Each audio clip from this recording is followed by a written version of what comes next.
नमस्कार। आज देश की तमाम फटाफट खबरों में आपका स्वागत है। खबरों के लिए आपसे निवेदन कि यदि आपने हमारे चैनल को सब्सक्राइब नहीं किया तो कृपया करके आपके अपने चैनल को सब्सक्राइब कर लें। तो बढ़ते हैं आज की बड़ी खबर की ओर। यूपी में समाजवादी पार्टी के कद्दावर नेता आजम खान की ओर से। जी हां, यूपी में समाजवादी पार्टी के कद्दावर नेता और रामपुर से सांसद रहे आजम खान की मुश्किलें बढ़ गई है। फर्जी बर्थ सर्टिफिकेट मामले में आजम खान और उनकी फैमिली को रामपुर के स्पेशल MP MLA कोर्ट ने दोषी करार दिया है। कोर्ट ने बुधवार यानी आज आजम खान, उनकी पत्नी जीन फातिमा और बेटे अब्दुल्ला आजम को 7-7 साल की सजा सुनाई। तीनों ने चुनाव लड़ने के लिए फर्जी बर्थ सर्टिफिकेट बनवाया था। कोर्ट ने 50,000 का जुर्माना भी लगाया है। फर्जी बर्थ सर्टिफिकेट के मामले में अभी तक आजम खान और उनकी फैमिली जमानत पर थे। रामपुर कोर्ट के फैसले के तुरंत बाद तीनों की जमानत जब्त कर ली गई। तीनों को कोर्ट में ही गिरफ्तार कर लिया गया और रामपुर जेल ले जाया गया। सलमान खान कैटरीना कैफ की वाइयारा स्पाई यूनिवर्स फिल्म टाइगर 3 में सुपर एजेंट टाइगर और जोया के किरदार को फिर से निभाने के लिए वापस आ गए हैं। निर्माताओं ने टाइगर 3 का ट्रेलर जारी किया है और इसने इंटरनेट पर तुरंत धूम मचा दी है। YRF स्पाई यूनिवर्स की फिल्मों में से सबसे ज्यादा देखा जाने वाला ट्रेलर बन गया है, जिसमें एक था टाइगर, टाइगर जिंदा है, वार और पठान जैसी ब्लॉकबस्टर फिल्में शामिल है। सलमान और कैटरीना ट्रेलर को मिली सकारात्मक प्रतिक्रिया और लोगों द्वारा उन पर बरसाए जा रहे प्यार से बेहद रोमांचित है। सलमान और कैटरीना भारत की अब तक की सबसे बड़ी और सबसे लोकप्रिय ऑन स्क्रीन जोड़ियों में से एक है। सरकार ने केंद्रीय कर्मचारियों का महंगाई भत्ता 4% से बढ़ाकर 46% कर दिया है।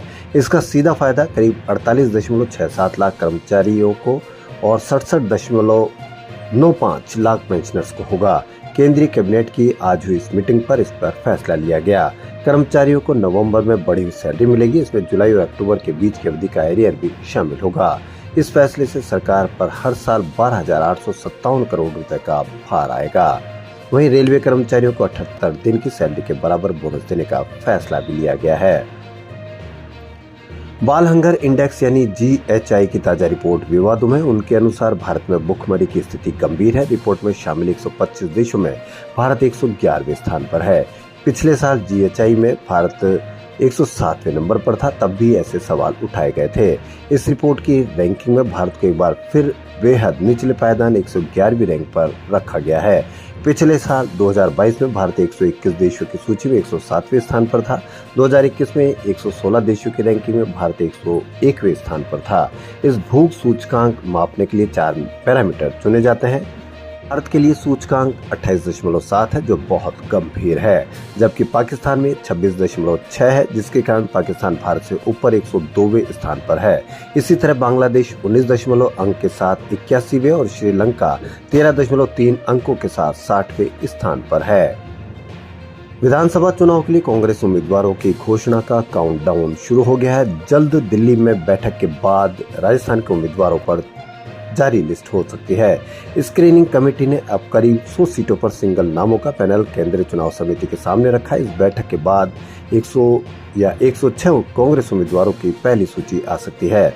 केंद्रीय चुनाव समिति की बैठक पर कुछ सीटों पर आपत्ति जताई गई, इसलिए फिलहाल सूची अटकी।